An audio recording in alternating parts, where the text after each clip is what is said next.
What's howling, Matt Squad? My name's Joe, aka Mad Joe FC, and this is the first trailer for Lego Marvel Superheroes 2.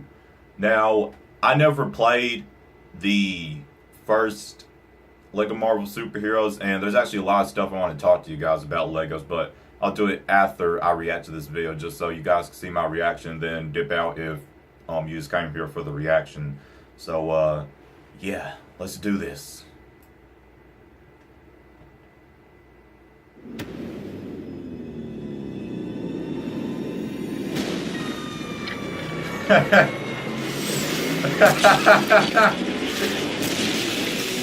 So this is Chronopolis. Population, every weird thing in all of time. Remind me again why we signed up for this? These Lego games are looking more sleek than I remember. I guess you're right. What's Back the in the worst day that when can I happen played. if you mess with the space-time continuum? A planet with a Ego. face. That's not creepy at all. Spider-Man 2000. Okay. The whole trio.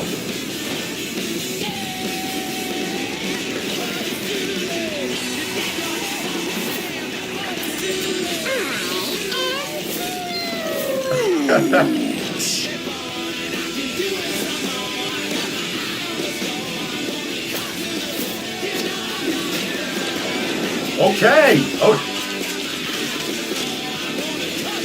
Gladiator. Oh. Ant-Man? Okay.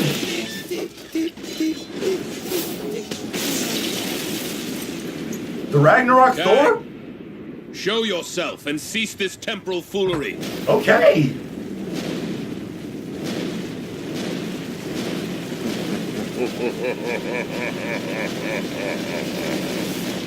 I've seen bigger. What's that?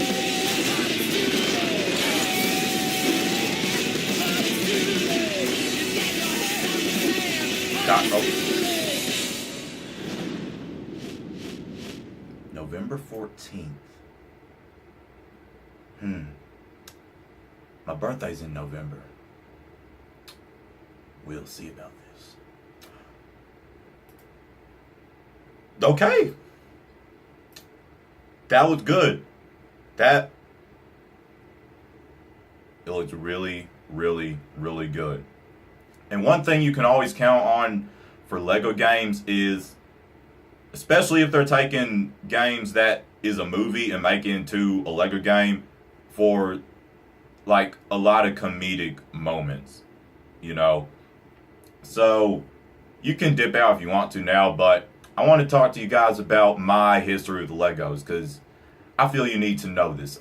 So I have a long history with Legos, like a long, huge history. Like, you do not know how important Legos are to my life. Like, it was part of my childhood, okay? So I was 5 years old, and we went to this person's house. I forgot what for. I guess to eat dinner or something.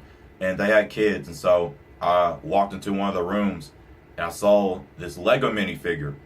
And I was like, huh, that looks neat. You know, you could like take it apart and match it and stuff with others. So I was like, that's pretty cool. That's cool. And he was like, you want it? You can have it. I was like, bro, that's dope. Voice crack. But yeah, so then after that, me and my brother, we liked Legos, and we started getting Lego sets, like small sets. But then we started loving them, like you'd not even know. And then we started getting larger and larger sets, and then it was like every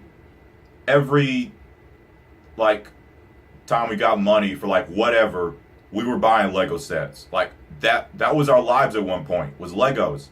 And then I remember we got our first Lego game was, I think, Lego Star Wars on the PlayStation, which was around the time that we first got a PlayStation 2, which is when I was maybe like 12. That was like our first thing we got, because we got the Wii before that, but I don't think we got any Lego games for it. So our first game, well, no, we did. No, hold up. So our first Lego game was Indiana Jones, I believe. And and that was on the Wii and on handhelds and everything. Like, we got Lego games for everything, like handhelds, consoles, everything. I remember back in the day when we were playing Indiana Jones. We got Indiana Jones 2. We got Lego Batman. We got Star Wars. We got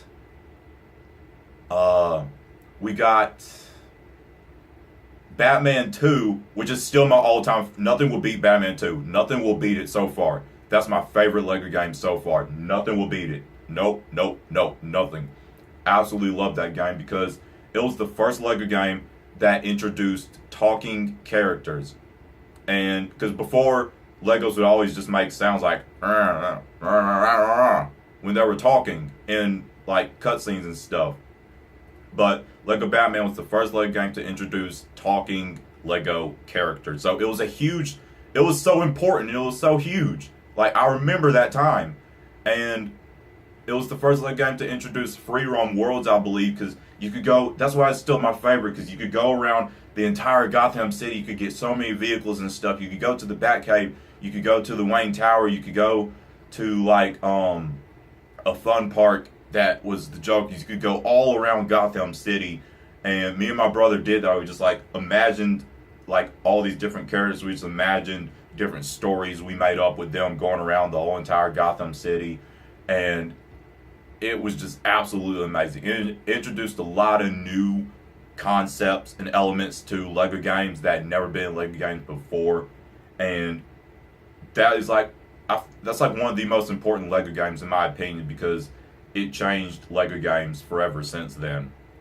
And ever since Batman 2, we haven't really gotten any Lego games because we stopped getting Legos around.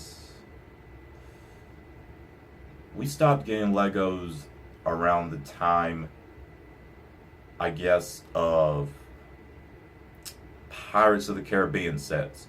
We got all 8 Pirates of the Caribbean sets, and then we stopped getting Legos, I believe, because we got older, and, you know, we had got the PlayStation 3, so, you know, gaming became a big part of our lives, too. And that's always been a big part of our lives since we were young, too, since, like, 5. I remember getting my first handheld Game Boy, and, yeah, I remember all that, but, like, in a way, Legos is almost as important, if not more, a part of our lives than gaming was, because we got so many Lego sets too. Like, you should see all the sets we have. We got so many sets. We got like so many city sets. We got so many Ninjago sets, because that's like one of my all-time favorites. I love Lego Ninjago. I've seen every episode, and they have new episodes going on now, and I need to catch up on those as soon as I can. And we got like so many sets for Ninjago. We got all the Pirates of the Caribbean sets. We got all of the DC superhero set. Well, not all of them, but we got a good bit of them, because I remember, because when we were young and we were into Legos and everything, we would get like books and stuff. They were called like visual dictionaries, to where you could learn the history of Legos and stuff. And we would look back like all these sets that were like back then from when we were really young and not into Legos yet.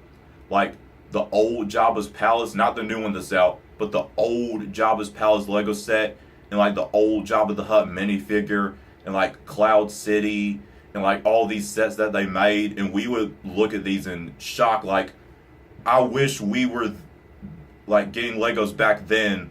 I wish we were a little bit older so we knew about them, so we could get these awesome sets, you know, like the OG sets, like the old Sandcrawler, like the old Millennium Falcon, like when the minifigures were still yellow, like the OG stuff, you know. And I also remember they had Lego Batman sets too, and we didn't get any of them. And I remember looking back and we were like, these are like Lego Batman sets. I wish we had these so bad.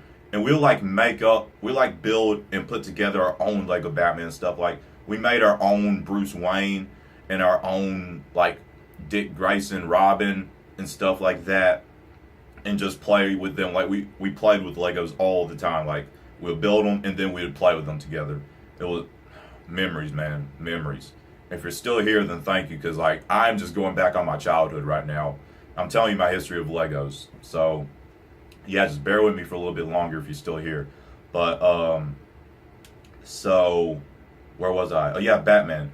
So then in like 2012, with the release of the new Batman game, when we found out they were making Batman sets again, and we would actually have a chance to get them and have a Lego Batman minifigure, that was hype for us. That was really hype. So I remember I got my first DC superhero set with Lego Batman. It was a small set. It came with Catwoman on a bike, and then Batman with like a glider and stuff. And my brother got a set with like Lex Luthor and Superman and Wonder Woman. And yeah, I don't believe we got too many DC superhero sets, but like, we also got the Batcave. I remember we looked back and we in the visual dictionary for Lego Batman and all of the sets that have been released, and so we saw like the OG Batcave, and like that's one thing we always wanted ever since we saw it, is like if we had a Batcave, that would be awesome. And so they released a Batcave in like 2012. It came with Bruce Wayne, Batman, Robin, Poison Ivy, and Bane on like a vehicle that he had. So I got that. That's still one of my all-time favorite Lego sets, is the Batcave. And what else did we get? I don't know if you remember, but like back then they had like Lego mining sets, and we got a good bit of those. Like I said, a lot of Lego City sets. And I got the OG Lego police station, okay? You know, you see all these commercials with all these new Lego police stations. Like, they make so many new Lego police stations. I got the OG one, okay? I got the OG one. It was like in 2008, I believe. And it's still one of my all-time favorites, because it was like my first huge Lego set. And I still have it. And it's one of my all-time favorites. It's the OG, okay? I have the OG police station. But what else did we get? We got a lot of Star Wars sets. And I remember when they released sets like the Wampa Cave. Like, I remember we were so hyped that we were gonna have a Wampa Lego minifigure. Like, you don't realize how hyped we were for some of these minifigures that were making minifigures of these people. Because I remember when they released the Black Pearl for Pirates of the Caribbean, and we were like, are we going to get a Davy Jones Lego minifigure? Like, how are they going to make that? How is it going to look? And so when we found out we were getting a Davy Jones minifigure, that was absolutely amazing. So I ended up getting the Black Pearl for my birthday. My brother got Queen Anne's Revenge for Christmas, and we ended up getting the rest of the pirate sets too. Like, you should see our room. It's like Lego galore. It's like a childhood's dream come true, because we were so into Legos then. So yeah, but now they just pretty much sit there and just collect dust. I mean, we're older now. Like, I'm 17. I don't play with Legos anymore. You know, I don't sit down on the ground and we don't play with Legos anymore. But I always keep them because like it's a part of my childhood. So yeah, and my favorite Lego set I'd have to say, is the Millennium Falcon. I remember when they were coming out with a new Millennium Falcon. It was like 2010, I want to say. And I remember I was like, I want to get that for Christmas. So I got it for Christmas, and it took like 4 hours for me to build it. And when I build Legos, which has been forever since I built a Lego set, but like I was a boss of them. And so I built it like, I take no breaks. Like, I want to start this, and I don't want to stop till it's finished. So I built it and finished it. And I remember I loved it so much, like I was playing around with it in my bed, and so like I fell asleep holding it. I remember that. But that's definitely my favorite set, because I remember like always wanting a Millennium Falcon and seeing like the old OG ones from back in the day that I could never get. So yeah, I remember that. And I still want to get the Lego Death Star. If I ever get that, that will be my favorite Lego set. I've still never got it, but it's on my bucket list to get before I die. Like, that's the thing that's on my bucket list before I die, is to get and build the Lego Death Star. and then I could say I've fulfilled like my dream with Legos and stuff. But yeah, like we have so many Legos. We always got Legos. We always got the Lego games. We beat everything. I remember we 100% beat Lego Batman 2, and that's still my favorite Lego game. So yeah, I know that was a lot, but like I said, I wanted to tell you my complete history with Legos. So if you stayed this far, then I'm glad you did, because I really liked telling this. And let me know your history. Do you have a history with Legos? If you do, let me know your history with Legos. If not Legos, let me know what was a part of your childhood. For me, video games and Legos were me and my brother's childhood. That's what kept us happy. And then playing outside with our friends and stuff, because we always did that when we were little. Like every day we were outside playing like sports and stuff with our friends. So yeah, I could say I had a fairly good childhood. But let me know what your childhood consisted of. And this game looks good. I haven't played the first one, but I do want to get it because I have seen tons and tons of gameplay of it, and it looks absolutely amazing. And I know that LEGO now releases DLC, which they used to not do. That also started with LEGO Batman 2. So like I said, LEGO Batman 2 pretty much changed the LEGO games forever. I never got the Harry Potter games because I've never been into Harry Potter. Too much reading, too much movie watching, and I've just never been into all that. So yeah. But if you enjoyed my reaction, let me know what you thought. If you enjoyed my story of my history with Legos, let me know what you thought. Links to all my social media is down below in the description box. If you enjoyed this video, give a like button, thumbs up, share it, and tap subscribe. Join the Mad Squad on our journey to 10,000 subscribers. My name is Joe, aka Mad Joe FC. Hope you all have a marvelous day. Mad out.